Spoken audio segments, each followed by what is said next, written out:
I'm Paul DeBryan. I live in Everson, Washington, which is a little town on the Nooksack River, about 10 miles from Canada and 10 miles from the Puget Sound.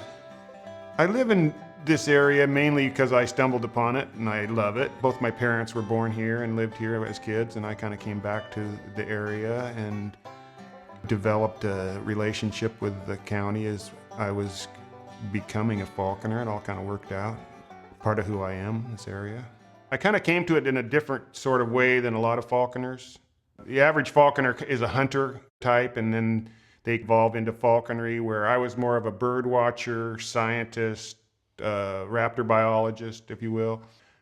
When I got into this, there was a big wave of raptor biology going on in this country based on the Peregrine falcon having become endangered and a lot of energy, time, money being spent on that problem. And so I was part of a large wave of people who came to be studying birds of prey. A lot of these people were falconers, and I got involved with falconry through them.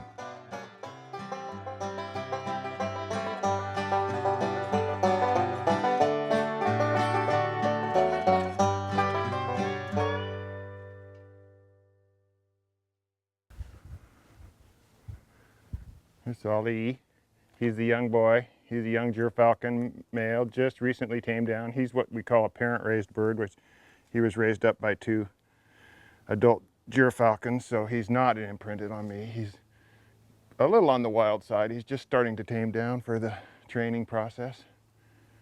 We're going to take him inside and put him on the scales, see if we can get a transmitter on his tail for a little rehearsal of the coming to the lure routine. Well, when we turn the birds loose, there's always a chance that they can go off on their own, and we have a little VHF radio transmitter that goes on their tail. We can track them within about 30 miles, so if they get lost, we can find them. The transmitter is kind of a backup, a safety thing. You try not to rely on it, but it's nice. Sometimes when we're in strange places, we actually even use up 2 transmitters to have a backup. So this is the lure. It's actually, as you can see, it's a fake pigeon. And this is what we train them to come to the lure in order to get them back. We'll use this later on when we're training the bird to fly up high to a balloon or a kite. This very lure will go on the kite line. That's what that clip is about. Training the bird to the lure involves having him come and eating off of it quite regularly. And so he gets associating it with food. And then eventually you swap him off to food in your hand. Now, he's on what we call a creance, which is a line, a safety line. Because we're still doing this initial training, there's no reason to risk losing him. He's a little high-strung, but he's gotten a little more mellow in the last few days, so hopefully this will go okay. He's been pretty, it's a little bit early in the day for him, but his weight's a little bit low, so it should work out. Hey, bud. It's conditioned to the whistle, so you can get him from long distances.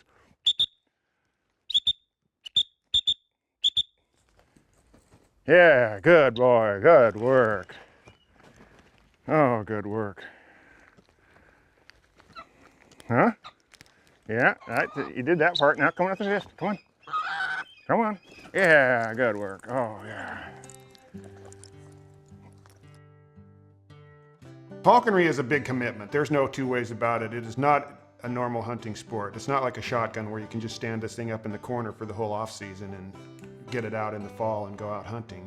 You have another organism that you're totally responsible for, at least one. In my case, I have several. In order for this to work properly, you have to put that bird in a position of total importance in your life. And that leads to ruined marriages and hard feelings with your friends, and no one understands. But anyway, the responsibility is immense.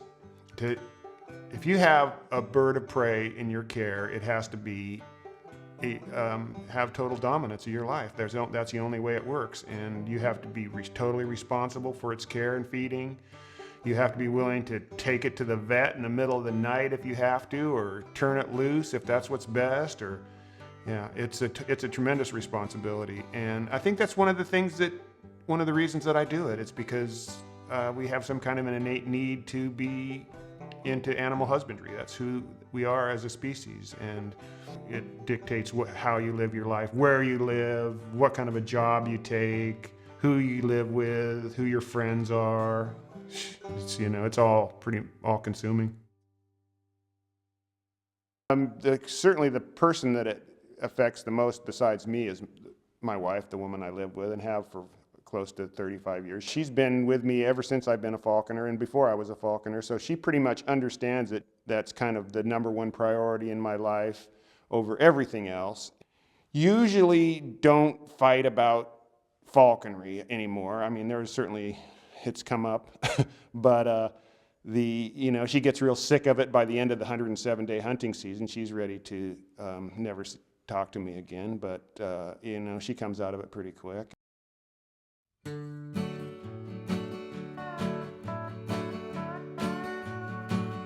After training the bird to the lure, the next step is to train the bird to fly high. If a high-flying bird is what you want for this kind of falconry. We use a helium balloon with a lure attached to the line to train the bird to go up. The bird has already been trained to go to the lure, so the next step obviously is to put the lure up above the falconer to train the bird every time they're released to take off and go straight up over the falconer. So whenever you release the falcon, the first thing it thinks about is going high up over the falconer. They'll remember this even when the kite or the balloon is gone. The first thing they do when they're released is want to fly straight up overhead, which is our goal in getting the bird to simulate a hunting situation.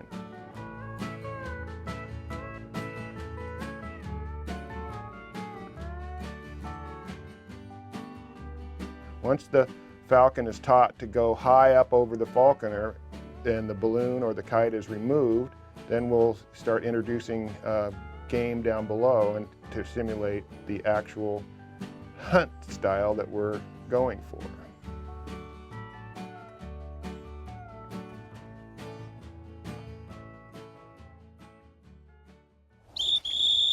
As much as we try to control every element of the training, it often doesn't go the way we want it to. These birds are not remote control airplanes. They do have minds of their own, and that's the challenging and rewarding part all in one, that if we can get them to want what we want and do what we want, then everyone's happy. Hey, big guy, come on, let's go. Hey!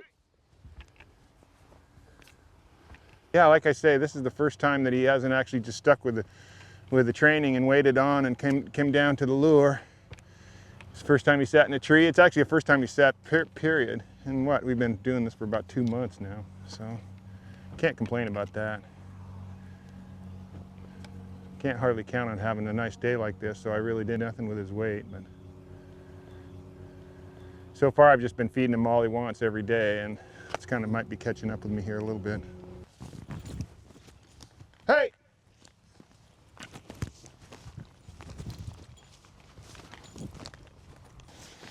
Come on, let's go!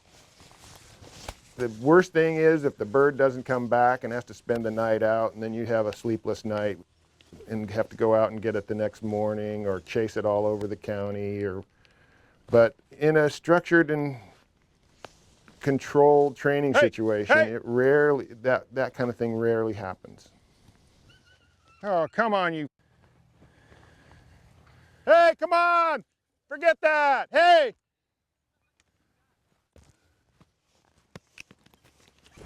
If you can weather it, if you can keep your patience, if you can maintain your sense of humor, and develop a regimen of training that makes the bird do what you want it to do, it works out in the end.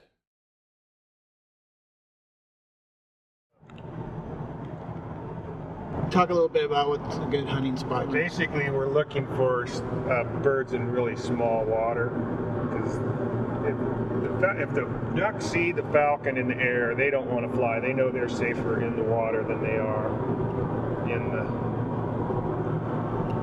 air with the falcon. So the basic habitat thing is to find a little pocket of water that has ducks in it that's isolated from any other water where they can seek cover and has a certain amount of open space around it so you can orchestrate the whole flight. Well, one of the big defenses that the ducks have is flying together in a tight ball, because if the falcon goes into this ball and hits the wrong duck at the wrong time, it could crash. You know, I mean, it's subject to all these aerodynamic forces and everything too. You know? Like mid-air collisions are not good, no matter if you're the prey or the falcon. So that's one of the reasons that they would try to get somebody on the outside or try to isolate a single bird, you know. Okay, I'm going to go look in this pond. Like, I doubt there's a duck here, but you can film that if you... Basically, the deal is here. The pond is right on the other side of this hill. So I got to sneak right up along here and look in with a periscope to see if there's any ducks. And you got to be quiet if you get in. When you do the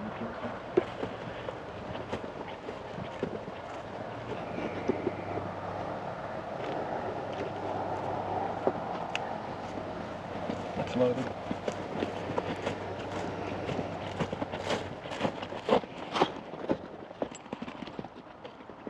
Sophie, wait.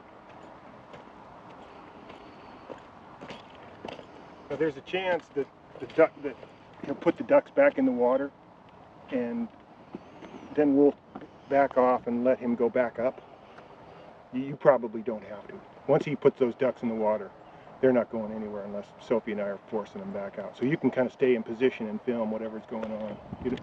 But we, you know, like I say, if he puts them back in the water and then keeps flying, we'll back off and try to let him go back up and get another crack at him.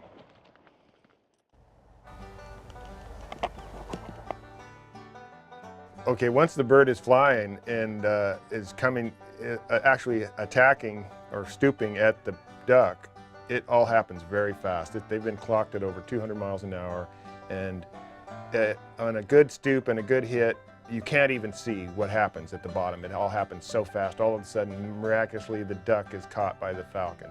But they initially at a low pitch start out by grabbing the ducks, but by the time they get high and really fast, they just come down and give the duck a really good whack and then stun it and pick it up on the ground. I really enjoy falconry. When I'm hunting, I just can't wait to go to bed so I can get up in the morning and go hunting. It's just really fun, and it's as you get better at it, and as the birds get better, and you guys and the bird and the falconer works out their partnership, it gets really good, and it's really satisfying, especially if you work at it for a long time and you work towards a goal and realize that goal, or realize a certain quality in the hunting and the flying. It's very satisfying, but it's also very personal. It's not something that you could really share with someone else. If you share it with another falconer, it's like bragging. If you share it with a non-falconer, they have no idea what you're talking about and think you're nuts. So it's one of these pursuits that you really have to be able to take the pleasure of the moment yourself and accept that's it. That's, you know, I mean, if you're just running out to tell the story after the hunt, it's kind of like getting obsessed with taking pictures of something and missing the actual beauty of the moment.